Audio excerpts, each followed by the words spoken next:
जय हिंद मित्रों, मैं जितेंद्र कुमार कनिष्ठ अनुवाद अधिकारी आप सबका हार्दिक अभिनंदन करता हूँ। आज से मैं प्रैक्टिस सेशन की शुरुआत करने जा रहा हूँ। यह प्रैक्टिस सेशन काफ़ी महत्वपूर्ण रहने वाला है उन मित्रों के लिए जो वनडे एग्ज़ाम की तैयारी कर रहे हों, चाहे वह एसएससी जेएसटी की तैयारी कर रहे हों, सीजीएल की तैयारी कर रहे हों, सीपीओ की तैयारी कर रहे हों, जेई की तैयारी कर रहे हों, सीएचएसएल की तैयारी कर रहे हो, एमटीएस की तैयारी कर रहे हो, केवीएस, एनवीएस या किसी भी वनडे, चाहे वह कोर्ट एग्ज़ाम की तैयारी कर रहे हो, वह सब के लिए इम्पोर्टेंट रहेगा। यह सेशन जो है काफ़ी महत्वपूर्ण रहेगा। मुझे आशा ही नहीं पूर्ण विश्वास है। मैं आप सबसे रिक्वेस्ट करूंगा कि आप लोग 50 सेशन तक मेरे साथ प्रैक्टिस सेशन करें। प्रैक्टिस सेट जो है 50 सेशन तक कंप्लीट करें। मुझे आशा है कि उसके बाद आप लोगों में कॉन्फिडेंस बिल्डअप हो पाएगा कि आप लोग 100% नहीं तो 98%, 99% पूर्ण तरीके से काफ़ी आसानी से इंग्लिश के जो प्रश्न होते हैं उसको काफ़ी आसानी से केकवाक लगने लगेगा, मुझे पूर्ण विश्वास है। तो आइए मित्रों, आज से मैं शुरुआत करता हूँ प्रैक्टिस सेशन की आप सब के साथ। देखिए, सी हैंडल्स ऑल टास्क्स एफिशिएंटली। यहाँ पे देखेंगे आप लोग, यह हैंडल्स है।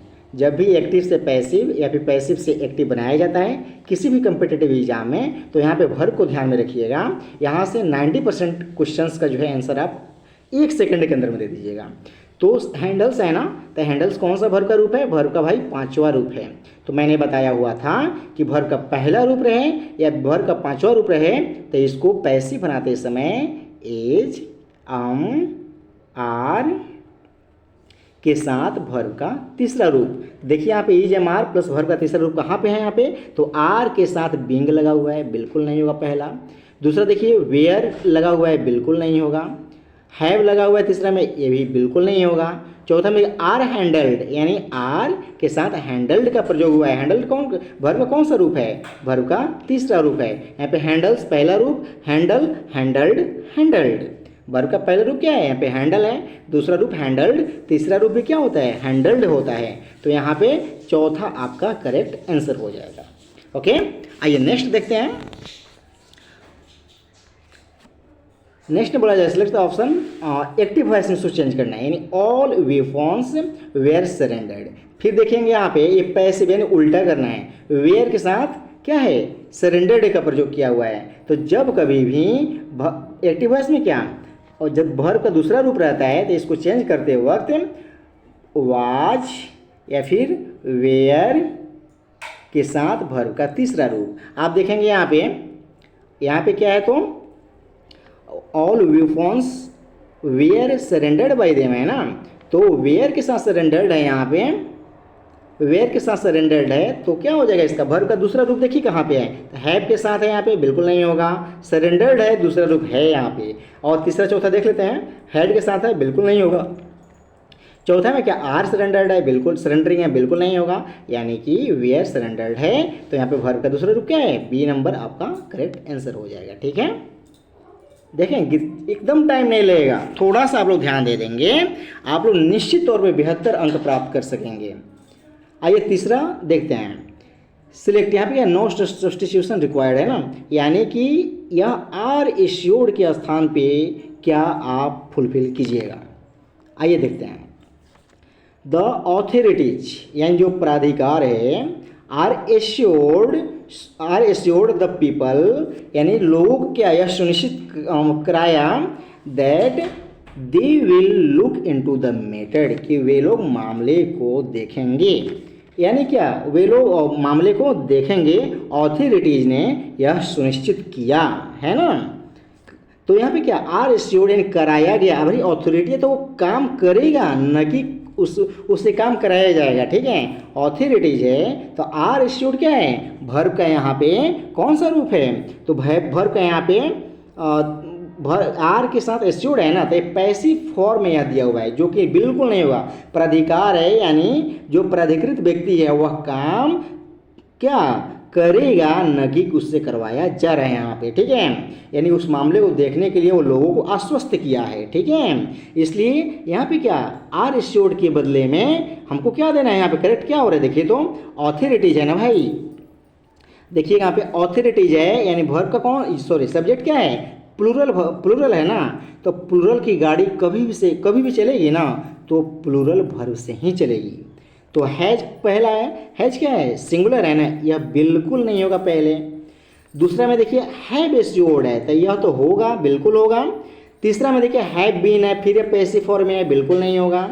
चौथा में देखिए नो सब्स्टिट्यूशन रिक्वायर्ड, नहीं, यहाँ पे किया है, क्या बोल रहा है, यह परफेक्ट टेंस में जा रहा है कि ऑथोरिटीज ने आश्वस्त किया है लोगों को कि that they will look into the matter, कि वे लोग मामले को देखेंगे। किस, इसके लिए ऑथोरिटीज ने आश्वस्त किया है ना भाई, तो किया है जहाँ भी रहेगा तो किया है ना, पास्ट परफेक्ट में बनेगा ना, तो यहाँ पे क्या हो जाएगा, हैव एश्योर्ड आपका करेक्ट आंसर हो जाएगा। ठीक, देखिए कितना आसानी से आप लोग सॉल्व कर पा रहे हैं। देखिए नेक्स्ट आपका है, इसको एंटोनिम यानी इसका उल्टा देखना है हम लोगों को। तो क्या है, मोडेस्ट है भाई, मोडेस्ट का मतलब क्या होता है, तो मोडेस्ट का मतलब नम्र होता है, नम्रता पूर्वक ना। तो इसका क्या है यहाँ पे देख लेते हैं, ग्लूम का मतलब क्या होता है, नम्र होता है ना, मोडेस्ट का मतलब, तो उसका उल्टा देखना है, ऑपोजिट देखना है। एंटोनिम क्या होगा, ग्लूम मतलब उदास होता है, ग्लूम का मतलब क्या होता है, उदास, बिल्कुल नहीं होगा। सलेन का मतलब भी उदास नहीं होता है, यह भी नहीं होगा। तीसरा अनहैप्पी का मतलब भी नाखुश है, उदास नहीं होता है, बिल्कुल यह भी नहीं होगा। चौथा कॉन्साइटेड है, तो क्या ऊपर नम्र था, तो यहाँ पे क्या हो जाएगा, यह अभिमानी इसका मतलब होता है ना, तो इसलिए आपका करेक्ट आंसर क्या हो जाएगा भाई, कॉन्साइटेड यानी अभिमानी, इसका हिंदी होता है। तो यहाँ पे क्या है, नम्र है, तो यहाँ पे नम्र, मोडेस्ट यानी नम्रतापूर्वक, यहाँ पे क्या, अभिमान यानी घमंड, आपका करेक्ट आंसर कौन सा, कॉन्साइटेड हो जाएगा। ठीक है, आइए नेक्स्ट देखते हैं। नेक्स्ट में बोला जा रहा है, यह क्या वन वर्ड सब्स्टिट्यूशन है ना, यानी द स्टडी ऑफ अर्थक्वेक्स, यानी भूकंप के अध्ययन को क्या कहा जाता है, तो भाई जियोलॉजी नहीं होगा बिल्कुल, क्योंकि जियोलॉजी का मतलब क्या होता है, तो जियोलॉजी का मतलब भू विज्ञान होता है। ओके, नेक्स्ट बोला जा रहा है जियोग्राफी, यानी भूगोल, इसका मतलब क्या होता है, भूगोल होता है। नेक्स्ट है टोपोग्राफी, स्थलाकृति, इसका मतलब क्या होता है भाई, इसका मतलब स्थलाकृत होता है, इसका मतलब स्थलाकृत होता है, स्थलाकृत,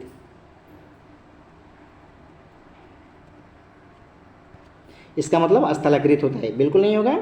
आपका आंसर क्या होना चाहिए, तो सिस्मोलॉजी, सिस्मोलॉजी का मतलब भूकंप मापी यंत्र जिसको बोला जाता है, सिस्मोलॉजी सॉरी, उसका इसके विज्ञान को क्या कहते हैं, भूकंप को मापने के विज्ञान को क्या कहा जाता है, तो भाई सिस्मोलॉजी कहा जाता है, आपका यह करेक्ट आंसर हो जाएगा। ओके, आइए नेक्स्ट देखते हैं। नेक्स्ट में बोला जा रहा है, और टाइग्रेस हैज गिवन वर्थ, यानी इसको क्या है, या इसमें क्या भरा जाएगा, क्या यह सही है या नहीं है, आइए देखते हैं। और टाइग्रेस क्या है, और tigress has given birth to a cub in the Ranthambore tiger reserve, यानी रैंथमबोर टाइगर रिजर्व में एक टाइग्रेस ने, मतलब बाघनी ने जो है क्या, एक बच्चे को जन्म दी है, taking the big cat population to 78, उससे इसकी संख्या बढ़ करके कितना हो गया है, 78 हो गया है। एक बच्चे का जन्म हुआ, जन्म जो दी है, इसके कारण इसकी संख्या बढ़ करके 78 हो गई है। तो दी है ये मतलब निकल रहा है ना, किसने बन रहा है भाई, तो पास्ट सॉरी प्रेजेंट परफेक्ट में यह आ रहा है ना, कि एक बाघनी ने एक बच्चे को क्या जन्म दी है। ओके, तो यह तो करेक्ट ही है, इसमें कुछ चेंज करने की जरूरत नहीं है। इज गिवन बिल्कुल पैसिव फॉर्म में नहीं होगा, वाज बर्थड बिल्कुल पैसिव फॉर्म में नहीं होगा, क्योंकि जन्म कोई देता है, उसका जन्म हो नहीं रहा है, जन्म दिया है, जिसके कारण इसकी संख्या बढ़ करके 78 हो गई है। नेक्स्ट क्या, हैज गिव, हैज के साथ क्या, हैज के हैज हैव और हैड के साथ वर्ब का हमेशा तीसरा रूप ही आता है। ठीक है, तो चौथा बिल्कुल नहीं होगा, यानी कि आपका करेक्ट आंसर इसमें क्या होना चाहिए, करेक्ट आंसर आपका डी हो जाएगा, नो सब्स्टिट्यूशन रिक्वायर्ड। ओके, देखिए इससे आपका ट्रांसलेशन भी, इसको समझने में भी आसानी हो रही है आप लोगों को, क्योंकि इसका मैं अनुवाद भी कर रहा हूँ। ओके, आइए नेक्स्ट देखते हैं। नेक्स्ट है यहाँ पे फ्रेजल वर्ब है बी हार्ड ऑफ, यानी पैसों की कमी, पैसों की किल्लत। तो यहाँ पे तो कुछ ज़्यादा करना नहीं, अनेबल टू कैलकुलेट, जोड़ घटाव करने में असमर्थ होना बिल्कुल नहीं होगा, एक number. Have very little money, हाँ ये तो बिल्कुल सही है, यानी बहुत कम पैसा, यानी पैसों की कमी। इसका मतलब क्या, बी हार्ड ऑफ मतलब पैसों की कमी। ओके, आपका करेक्ट आंसर क्या हो जाएगा, बी। आइए नेक्स्ट देखते हैं। आइए नेक्स्ट देखते हैं। द फॉलोइंग सेंटेंस, यहाँ पे क्या, ये every curious child want to rip open a talk, यानी यह क्या है, ग्रामेटिकल एरर इसमें फाइंड आउट करना है। ठीक है, किस पार्ट में ग्रामेटिकल एरर है। आइए देखते हैं।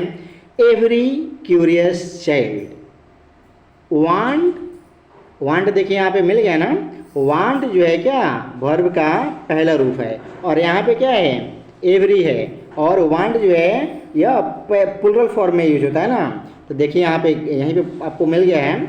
तो एवरी हो, देखिए एवरी हो, एनी हो, समवन हो, एनी वन हो, ठीक है, इन सभी के साथ जो है इच हो, इन सभी के साथ जो है वर्ब का पांचवा रूप आता है, और इन सब के साथ जो है जो नाउन आते हैं वह आपका सिंगुलर नाउन आता है, और जो वर्ब आती है वह सिंगुलर वर्ब आता है। ठीक है, तो आप देख लीजिए यहाँ पे एवरी क्यूरियस चाइल्ड, तो भाई सिंगुलर की गाड़ी जो है सिंगुलर वर्ब से ही चलाइएगा ना।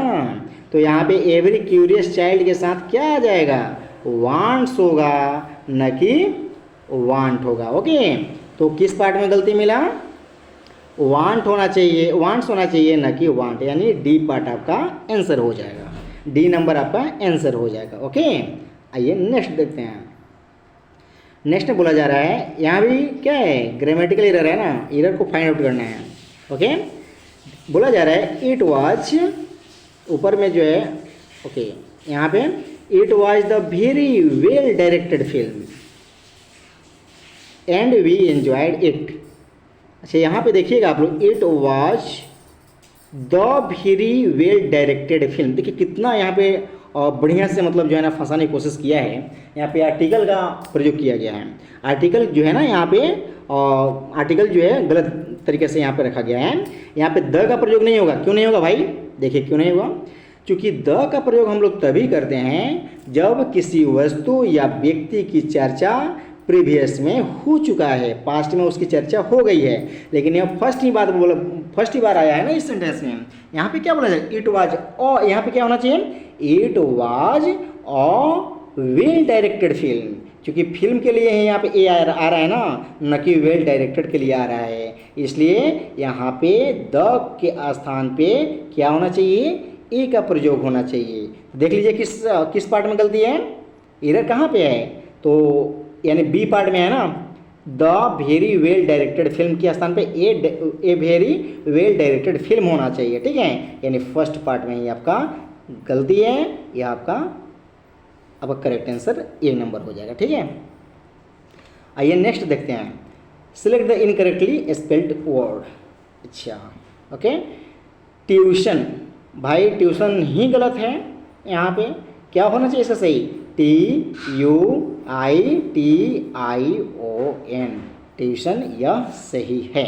सर्किट भी सही है, जेन्युइन भी सही है, जेन्युइन वास्तविक, मैनर्स शिष्टाचार, ये भी सही है, सर्किट का मतलब सर्किट, और tuition.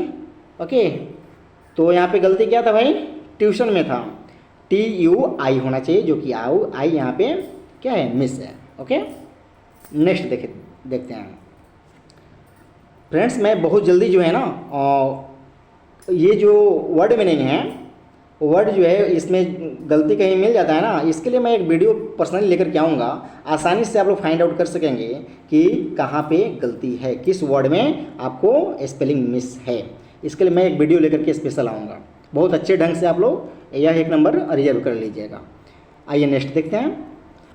Select the option that expresses the given sentence in direct speech, यानी यह नरेशन है। ओके, क्वेश्चन है यहाँ पे, he asked me when I had booked the flight tickets.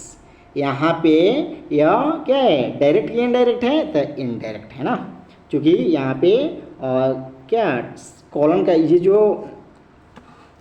ये जो यहाँ पे ना वेन से कंजक्शन से इसको ऐड कर दिया गया है ना, इसलिए इन्वर्टेड कोमा का प्रयोग इसमें नहीं है, इसलिए इसको डायरेक्ट में करना है। ओके, डायरेक्ट स्पीच में चेंज करना है, यहाँ पे बोला जा रहा है। आइए देखते हैं आसानी से। देखिए वॉइस हो गया, नरेशन हो गया, उसको पलक झपकते आंसर दे देना है। यहाँ पे देखेंगे आप लोग, ही आस्क्ड है ना, इसको रिपोर्टिंग वर्ब बुलाता है, ही आस्क्ड में रिपोर्टिंग वर्ब हो गया, और I had booked the flight tickets, यह क्या है, रिपोर्टिंग स्पीच है, रिपोर्टेड स्पीच है ना ये। तो और यहाँ पे कंजक्शन किस रूप में यूज हुआ है, तो व्हेन का यूज किया गया है, यानी कि व्हेन यहाँ पे दैट का प्रयोग नहीं किया गया है। It means that it is an interrogative sentence, it is therefore that has not been used in this sentence. Okay, that का प्रयोग इसलिए नहीं किया गया है क्योंकि यह एक इंट्रोगेटिव सेंटेंस है। आइए देखते हैं, तो यहाँ पे सिर्फ वर्ब को देखना है, यानी रिपोर्टेड स्पीच में रिपोर्टिंग स्पीच में जो है ना, जो वर्ब है उसी पर ध्यान केंद्रित करना है। तो हैड बुक्ड है ना, तो भाई जब सिंपल पास्ट रहता है ना, तो इसको हम लोग चेंज करते हैं, इसको चेंज करते हैं हम लोग पास्ट परफेक्ट टेंस में, इसको चेंज किया जाता है।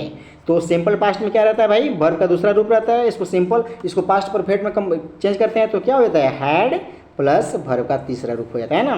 तो देखिए यहाँ पे क्या है, वर्ब का तीसरा रूप है ना, यहाँ पे हैड प्लस बुक्ड है, इसको हम लोग पीछे उल्टा आएंगे। अब तो डायरेक्ट में करने के लिए क्या करेंगे, वर्ब का दूसरा रूप चाहिए। अब देखिए तो किसमें वर्ब का दूसरा रूप दिया हुआ है, वर्ब का दूसरा रूप, यदि इंट्रोगेटिव सेंटेंस है इसलिए इसको क्या हो जाएगा, डिड के साथ डिड, और डिड के साथ क्या आना चाहिए, वर्ब का पहला रूप। देखिए कहाँ पे, जहाँ भी दिखाई दो एकदम मार देना, आंसर लगाना डायरेक्ट। तो फर्स्ट में नहीं, डू है यहाँ पे, बिल्कुल नहीं होगा। 2 नंबर में देखिए बिल्कुल है, 3 नंबर में बिल्कुल नहीं है, 4 नंबर में बिल्कुल नहीं है। आपका आंसर करेक्ट क्या हो जाएगा, बी नंबर हो जाएगा। दूसरा कहीं ध्यान नहीं लगाना है, बस वर्ब पर ध्यान दीजिए, वॉइस और नरेशन एकदम क्लियर हो जाएगा, पलक झपकते हैं। नेक्स्ट है 12 number, if the economy fails, यदि इकोनॉमी अर्थव्यवस्था जो है क्या फेल होती है, असफल होती है, दिस ईयर इस साल, इट रिफ्लेक्ट, देखिए फिर मिल गया ना यहाँ पे, इट के साथ क्या किसका प्रयोग होता है, इट जो है सिंगुलर सब्जेक्ट है ना, तो सिंगुलर सब्जेक्ट की गाड़ी जो है जब भी चलेगी, सिंगुलर सब्जेक्ट की गाड़ी तो सिंगुलर वर्ब से ही चलेगी, इसलिए इट के साथ क्या आना चाहिए, रिफ्लेक्ट्स आना चाहिए। क्या आना चाहिए भाई, रिफ्लेक्ट्स आना चाहिए। तो इट रिफ्लेक्ट्स, यानी किस पार्ट में गलती है, जहाँ भी मिल जाए या इट रिफ्लेक्ट्स, ए में ही है ना, दिस ईयर इट रिफ्लेक्ट्स होना चाहिए, इसलिए आपका आंसर बी, ए नंबर हो जाएगा। ठीक है, ऑन द गवर्नमेंट, यानी इसका अनुवाद मैं कर दे रहा हूँ, समझ लीजिएगा ठीक से आप लोग। इफ़ द इकोनॉमी फेल्स, यदि अर्थव्यवस्था असफल होती है, फेल होती है, दिस ईयर इस साल, इट रिफ्लेक्ट्स क्या आया, रिफ्लेक्ट करेगी क्या, बैडली, यानी बुरी तरह से प्रभावित करेगी, ऑन द गवर्नमेंट, किसको, सरकार को बुरी तरह से प्रभावित करेगी। ओके, आइए नेक्स्ट देखते हैं, यह फिल द ब्लैंक्स है। ओके, कहा जा रहा है the increasing concerns about climate change, यानी जो बढ़ती हुई चिंता है अबाउट क्लाइमेट चेंज, यानी जलवायु परिवर्तन का पॉइंट इंगित करता है टू द नीड, उस जरूरत के लिए, फॉर इन्हांस्ड एफोर्ट से, यानी क्या उस प्रयासों मतलब बढ़ाया गया प्रयास के लिए, टुवार्ड्स, किसकी तरफ, टुवार्ड्स क्या है, यहाँ प्रीपोजिशन है भाई, क्या है, प्रीपोजिशन है। ओके, प्रीपोजिशन है, टुवार्ड्स डैश सस्टेन्ड ग्रोथ, यानी सतत विकास के लिए, सतत वृद्धि होना चाहिए ना उसकी तरफ, यह एक बढ़ती हुई चिंता है, यह बोला जा रहा है ना। तो यहाँ पे देखिए टुवार्ड्स है ना, टुवार्ड्स के साथ प्रीपोजिशन के साथ हमेशा वर्ब का चौथा रूप प्रयोग किया जाता है। तो देखिए यहाँ पे वर्ब का चौथा रूप कौन सा है, इसमें ए नंबर में है आंसर, दूसरा कहीं नहीं जाना है। देखिए कितना आसानी से कर लिए। आइए नेक्स्ट देखते हैं, सिलेक्ट द, यानी यह क्या है, ग्रुप ऑफ वर्ड है और इसका जो है ना वन वर्ड सब्स्टिट्यूशन है।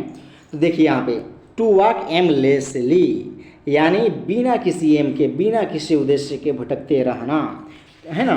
तो इसका क्या हो जाएगा भाई, एम्बल। एम्बल का मतलब क्या होता है, एम्बल का मतलब होता है वही होता है टू वॉक एमलेसली, यानी मंत्र गति से जो है धीरे धीरे वहाँ यहाँ भटकते रहना बिना किसी उद्देश्य के। पहला आंसर होना चाहिए, हालांकि दूसरे का भी आंसर आप लोग हिंदी जान लीजिए। क्राउल का मतलब होता है, क्राउल का मतलब रेंगना होता है। क्या होता है भाई, क्राउल का मतलब रेंगना होता है। स्प्रिंट का मतलब क्या होता है, स्प्रिंट का मतलब पूरे द्रुत गति से आगे बढ़ना है, यानी तेजी से आगे बढ़ना। ओके। स्लीथर का मतलब क्या होता है, स्लीथर का मतलब होता है लुढ़कना। क्या होता है भाई, लुढ़कना। क्या होता है, लुढ़कना। ओके, आपका आंसर क्या हो जाएगा, ए नंबर, यानी एम्बल। एम्बल का मतलब वही बिना उद्देश्य के आगे बढ़ते रहना। ठीक है, आइए नेक्स्ट देखते हैं। नेक्स्ट है ऑस्टेंटेनियस। ऑस्टेंटेनियस है ना, ऑस्टेंटेनियस का मतलब क्या होता है, दिखावटी। क्या होता है भाई, दिखावटी। ओके, तो इसका क्या हो जाएगा, इसका हो जाएगा शोवी। शोवी का मतलब क्या होता है, दिखावटी ही होता है ना। शोवी का मतलब क्या होता है, दिखावटी होता है ना। ऑस्टेंटेनियस का मतलब क्या हो जाएगा, शोवी यानी दिखावटी। बस आंसर हो जाएगा आपका। आगे भी जान लीजिए इसका हिंदी क्या होता है, टेस्टफुल का, टेस्टफुल यानी स्वादिष्ट होता है ना, स्वादिष्ट होता है। ओके, नेक्स्ट है सडन यानी अचानक, अचानक हो जाएगा। क्विक है द्रुत गति से, द्रुत गति से ना। ओके, ये आपका आंसर फर्स्ट वाला हो जाएगा। ठीक है, आइए नेक्स्ट देखते हैं। इन द सेम ब्रेथ, क्या है भाई, इन द सेम, एक ही बार में ना, एक ही साथ। तो यहाँ पे जो है एक ही बार में दो कॉन्ट्रेडिक्ट चीज़ों को जब कहा जाता है तो उसको, उसका फ्रेजल वर्ब क्या, उस इडियम क्या होता है, इन द सेम ब्रेथ। तो इसका क्या, डायरेक्ट देख लीजिए, बिन try and hold your breath, बिल्कुल नहीं होगा। और एक बात जान लीजिए, जहाँ भी आपको इडियम मिले और वहाँ पे यदि उसी में का किसी वर्ड का प्रयोग किया गया ना रहेगा आंसर में, आप समझ लीजिएगा मोस्टली जो है 90% चांस रहता है उसकी वो आंसर आपका नहीं होगा। ठीक है, दूसरा जो है इसमें किसी भी वर्ड का जिसमें प्रयोग न किया गया हो, मोस्टली वहीं आपका आंसर, मतलब उसी में आपका आंसर छिपा रहता है। ठीक है, तो इसको आप लोग ध्यान में रखिएगा। तो यहाँ पे क्या बोला जा रहा है, इन द सेम ब्रेन, यानी से two contrary things at the same time. आपका डायरेक्ट यहाँ आंसर हो जाएगा। ओके, आइए नेक्स्ट देखते हैं। रेज। रेज का मतलब क्या होता है, रेज का मतलब ढहाना, यानी पूरी तरह से तहस नहस कर देना। ठीक है, तो पूरी तरह से यहाँ पे क्या करना है, इसको एंटोनिम इसका चाहिए। ओके, तो पूरी तरह से बर्बाद कर देना, तहस नहस कर देना। इसका अपोजिट क्या हो जाएगा, इसका एंटोनिम बिल्ड है ना, बनाना। चलिए और कोई अप्रोप्रिएट हो तो उसको भी देख लेते हैं। इसका मतलब तो आसान करना हो गया। कंफर्ट मतलब क्या, कंफर्ट मतलब आरामदायक। रुइन मतलब क्या, बर्बाद ही करना। साइनो ही हो गया, इसलिए आपका आंसर क्या हो जाएगा, बिल्ड हो जाएगा, यानी ए नंबर आपका करेक्ट आंसर हो जाएगा। ठीक है, आइए देखते हैं आगे। रिटेलिएट, रिटेलिएट है ना, तो रिटेलिएट का इसके साइनो करना है। ओके, रिटेलिएट का मतलब क्या होता है, प्रतिकार करना होता है ना, प्रतिकार करना यानी रिटेलिएशन, रिटेलिएशन, रिटेलिएट करना। तो क्लैप मतलब ताली बजाना हो गया, रिएक्ट मतलब प्रतिक्रिया देना, वहीं प्रतिकार करना साइनो है ना, हाँ यही होना चाहिए।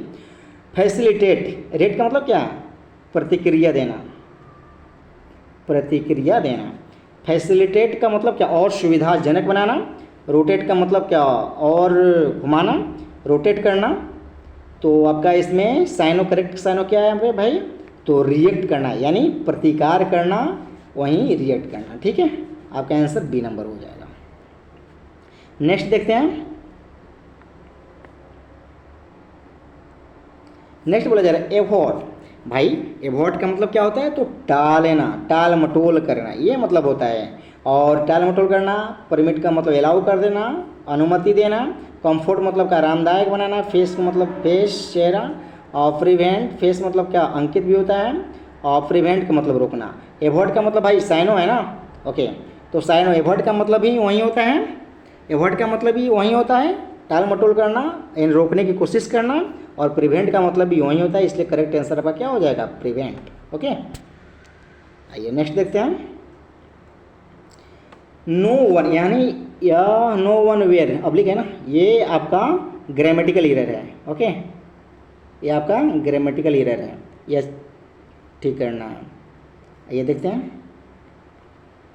नो वन वेयर, भाई देख लीजिए फर्स्ट ही में मिल गया, कितना आसान है।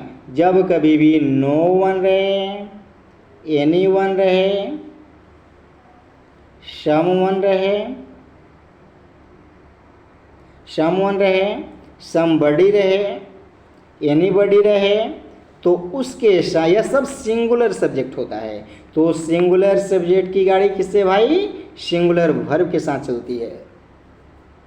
ठीक है, इसलिए आपका गलती कहाँ पे है? तो नो वन के साथ वॉश का होना चाहिए यूज, न कि वेयर का। आपका ए नंबर करेक्ट आंसर हो जाएगा। यहाँ पे क्या बोला जा रहा है? No one were present when I entered the hall. जब मैं प्रवेश किया तो कोई भी उपस्थित वहाँ नहीं था, यह बोला जा रहा है। जब मैं प्रवेश किया तो कोई भी उपस्थित नहीं था, यह बोला जा रहा है। कोई भी नहीं है, some no one will take singular verb यानी वॉच। ओके, ये आपका करेक्ट आंसर हो जाएगा, ए नंबर।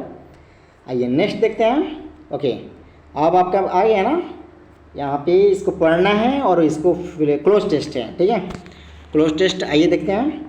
पहले पढ़ के इसको देखते हैं, इसको समझते हैं, then after we will fill up. Okay, first बोला ये कहा जा रहा है the rise in the Irrawaddy dolphin, यानी इरावदी जो है डॉल्फिन है, उसमें जो बढ़ोतरी है dash dolphin dash in Chilika, Chilika lake है ना, तो चिल्का झील है जो कि उड़ीसा में है, can be attributed to the affection of dash fish enclosures. यानी क्या?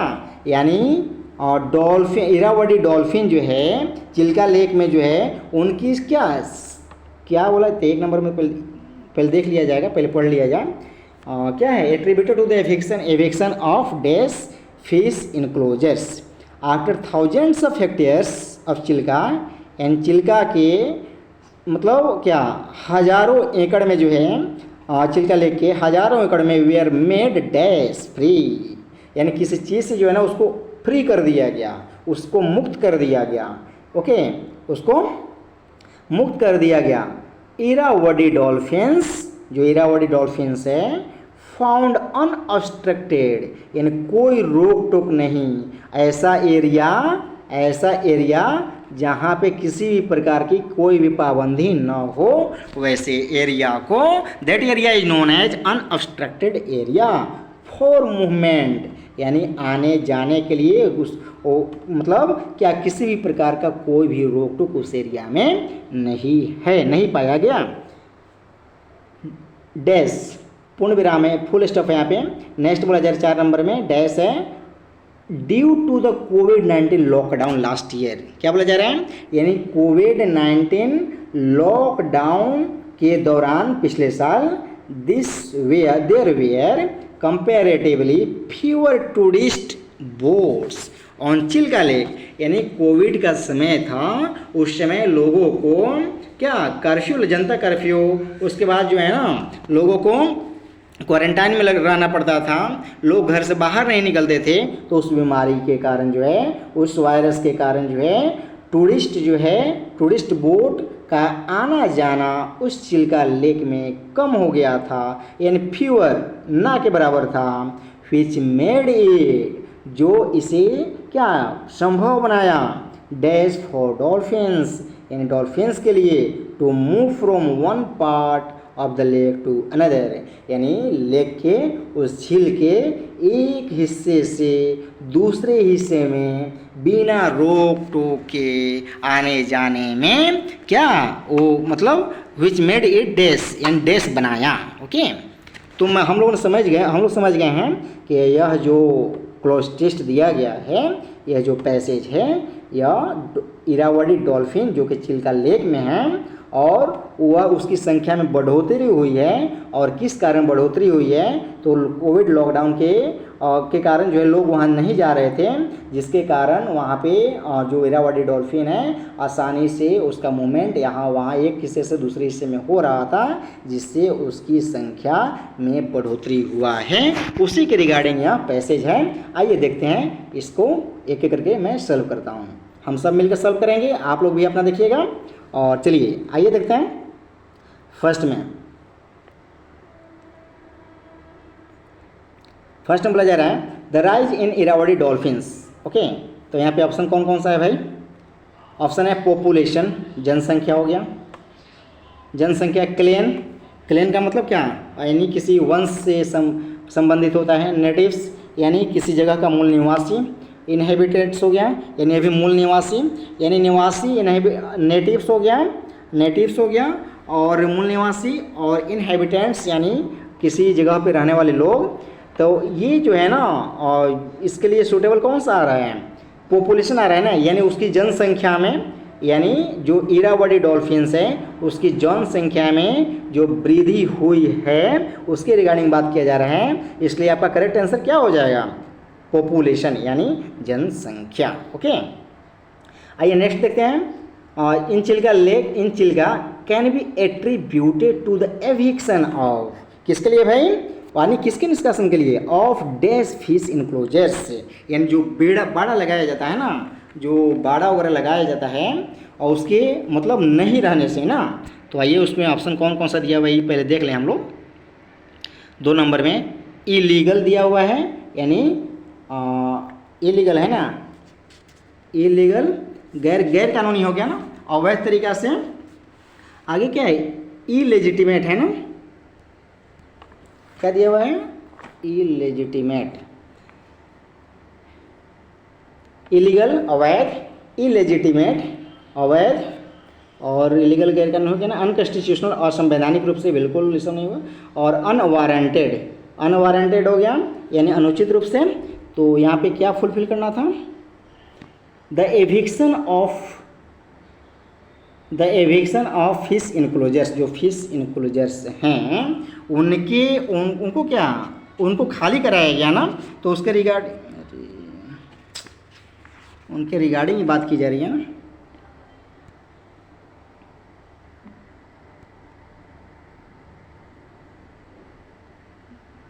एक मिनट,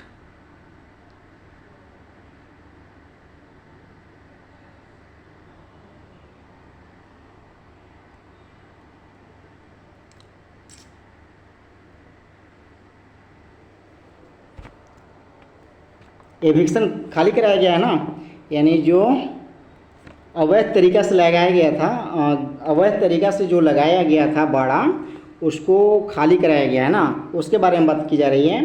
तो देखिए ना, ये अनवारंटेड, उचित अनुचित का बात नहीं है यहाँ पे। इलीगल माने गैर कानूनी, कोई कानून का बात वहाँ पे नहीं है। अवैध तरीका यानी इलिजिमेट, अवैध तरीका तो है, एकदम है, यही होना चाहिए। अनकॉन्स्टिट्यूशनल असंवैधानिक भी बिल्कुल नहीं है वो वहाँ पे। इसलिए आपका आंसर क्या हो जाएगा? इलेजिटिमेट, यानी अवैध तरीका से जो फिश इनक्लोजर्स लगाए गए थे, यानी कोई भी अनुमति नहीं थी क्या सरकार की तरफ से, even after their was fish enclosures.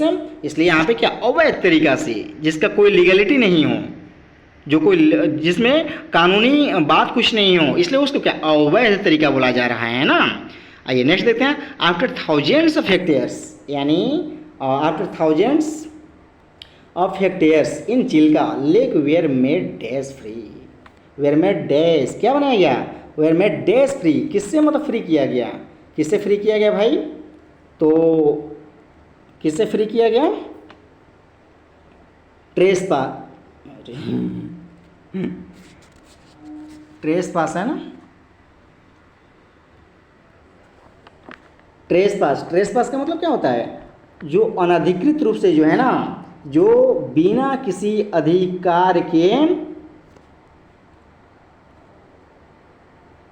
बिना किसी अधिकार के अनाधिकार पूर्वक, ठीक है, अनाधिकार तरीका से कहीं पे प्रवेश करता है, तो उसको कहता है ट्रेस पास कहा जाता है। ठीक, कॉन्फिस्केशन, सबसे पहले इसका वर्ड मीनिंग सब देख लेते हैं हम लोग। कॉन्फिस्केशन, कॉन्फिस्केशन का मतलब क्या? कॉन्फिस्केट कर लेना यानी जब्त कर लेना ना। नेक्स्ट है इंटरवेंशन, इंटरवेंशन मतलब किसी मामले में हस्तक्षेप करना, किस मामले क्या करना? हस्तक्षेप करना। नेक्स्ट है इनक्रोचमेंट, ओके, इनक्रोचमेंट का मतलब क्या हो जाएगा? इनक्रोचमेंट का मतलब हो जाएगा अतिक्रमण।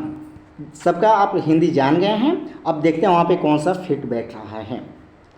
3 नंबर था ना, आफ्टर थाउजेंड्स ऑफ हेक्टेयर्स, क्या दिया हुआ भाई? After thousands of hectares of Chilika lake were made dash free, किससे फ्री किया गया? यानी अवैध तरीका से जो वहाँ पे बाड़ा लगाया गया था, यदि कहीं पे भी अवैध तरीका से कुछ लगा दिया जाता है तो उसको क्या कहते हैं? उसका अतिक्रमण किया जाता है ना, अतिक्रमण। इसलिए क्या यहाँ पे इनक्रोचमेंट यानी डी नंबर में शायद था ना, 1 मिनट देख लेते हैं। हाँ, डी नंबर आपका आंसर हो जाएगा, इनक्रोचमेंट। इनक्रोचमेंट आपका डी नंबर आंसर होगा इसमें। ट्रेस पास नहीं होगा, चूँकि बिना किसी अधिकार कोई प्रवेश कहीं पे करता है तो वह बिल्कुल नहीं होगा। कॉन्फिस्केशन, किसी चीज़ को जब्त नहीं की जा रही है यहाँ पे। इंटरवेंस कहीं पे किसी मामले में हस्तक्षेप नहीं किया जा रहा है, यहाँ पे क्या किया जा रहा है? अतिक्रमण किया जा रहा है, इसलिए यहाँ पे आपका डी नंबर करेक्ट आंसर हो जाएगा। ठीक, आइए नेक्स्ट देखते हैं। थोड़ा सा है ना, इसको भी पेस्ट करके वहाँ पे ले जाना चाहिए था, थोड़ा सा यहाँ पे गलती हुआ है, बार बार आगे पीछे करना पड़ रहा है, और इसके बाद मैं ध्यान रखूँगा इसका। थोड़ा सा आप लोग को परेशानी हो रही है, मैं समझ रहा हूँ, बट इसको कंप्लीट कर लीजिए, नेक्स्ट टाइम देखेंगे। नेक्स्ट बोला जा रहा है कि मोमेंट फ्री हो गया। Irrawaddy dolphins found unobstructed area for movement, यानी और बिना रोक टोका वो उसको एरिया मिल गया, वह क्षेत्र मिल गया, डैश ड्यू टू द कोविड-19 लॉकडाउन। क्या बोला जा रहा है भाई? Lockdown last year there were comparatively fewer tourist boats on Chilika lake, यानी क्या बोला? हाईवर होना चाहिए, 1 मिनट देख ले रहा हूँ।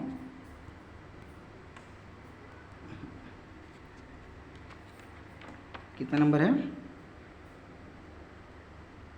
24 है ना? 24 है, यानी हाईवर होगा यहाँ पे। देखिए पहले इसका हिंदी जान लीजिए आप लोग। वेयर एज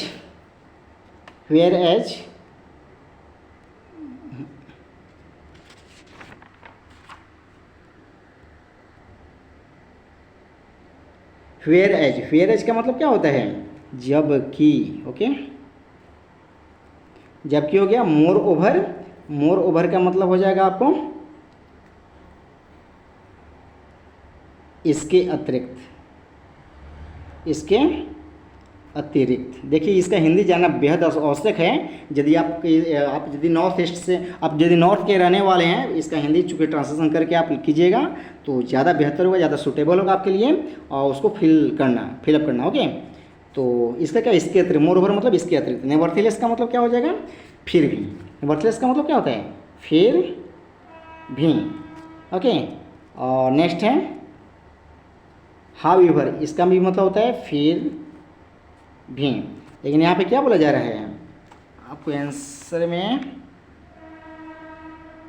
कि 4 नंबर पे क्या बोला गया? डैश ड्यू टू, फिर बोल रहा है क्या यहाँ पे? डैश ड्यू टू, यानी इसके आगे बढ़ करके कुछ बोली जा रही है ना, यानी इसके अलावा भी, यानी जो इनक्रोचमेंट था अनअब्स्ट्रक्टेड एरिया तो उसको मिला ही मिला, इसके अलावा भी, ठीक है, इससे आगे बढ़ करके एक बात बोला जा रहा है, इसलिए मोर ओवर के यहाँ प्रयोग होगा। ओके, यहाँ पे मोर ओवर का प्रयोग होगा। आपको मोर ओवर आपका करेक्ट आंसर होगा, क्योंकि इसके पहले जो एक फायदे थे, फायदा किसका मिला कि इनक्रोचमेंट जो एरिया था, जो अनअब्स्ट्रक्टेड एरिया मिला, उसके कारण भी बढ़ा। इससे भी, इसके अलावा भी जो है, यानी इसके अतिरिक्त भी क्या फ़ायदा मिला कि टूरिस्ट जो है ना वहाँ पे जा नहीं रहे थे लॉकडाउन के कारण, ये इसके कारण भी उसको फ़ायदा मिला, इसलिए मोर ओवर का प्रयोग वहाँ पे सूटेबल होगा, अप्रोप्रिएट होगा। ठीक है। Due to the COVID-19 lockdown last year there were comparatively fewer tourist boats on Chilika lake which made it days for dolphins, जो डॉल्फिन को क्या कर दिया? डॉल्फिन के लिए डैश क्या बनाया, क्या कंडीशिव बनाया, कंडीशिव होना चाहिए, यानी उसके अनुकूल बनाया। To move from one part of the lake to another, यानी एक पार्ट से दूसरे पार्ट में जाने के लिए उसको अनुकूल बना दिया। आइए सबसे पहले इसका हिंदी देख लेते हैं। कंडीशिव का मतलब, कंडीशिव का मतलब होता है अनुकूल। क्या होता है भाई, अनुकूल हो गया, ठीक है। हर्टफुल मतलब किसी को चोट पहुंचाना हो गया, हानि पहुंचाना, हानिकारक हो जाएगा हर्टफुल। डेट्रीमेंटल मतलब तहस नहस, क्षति पहुंचाने वाला, क्षति, डेट्रीमेंटल तहस नहस करने वाला। और डिस्टर्बिंग मतलब किसी को भटकाने वाला, डिस्टर्ब करने वाला। तो ये मतलब हो गया। तो यहाँ पे अप्रोप्रिएट क्या आ रहा है, कंडीशिव आ रहा है, यानी डॉल्फिन के लिए। मोरोवर जो बोला जा रहा है ना कि जो टूरिस्ट कम जा रहे थे उसके कारण क्या वह अनुकूल साबित हुआ उन लोगों के लिए। तो इसका आपको करेक्ट आंसर क्या हो जाएगा, कंडीशिव, यानी अनुकूल बनाया उसको, ठीक है। चलिए मित्र, इसके साथ ही मैं इस सेशन को समाप्त करता हूँ। इसको और बेहतर करने के लिए मैं प्रयास करूंगा, क्योंकि टाइपिंग में कुछ मिस्टेक्स देखने को मिले हैं, सही से अरेंज नहीं कर पाया था। इसको और मैं अच्छा से करूंगा। मुझे पूर्ण विश्वास है कि आप लोगों को यह सेशन अच्छा लगा होगा, क्योंकि मैंने बारीकी से एक एक क्वेश्चंस का आंसर जो है किस प्रकार से करना है इसको अच्छे ढंग से मैंने बताने की पूरी कोशिश की है। और इसके बाद जो भी प्रैक्टिस सेट आएगी और उसको मैं और बढ़िया तरीके से टाइप करवाऊंगा और आप सबके सामने मैं प्रस्तुत करूंगा। चलिए मित्र, तब तक के लिए मैं आप सबसे विदा लेता हूं। जय हिंद आप सभी को।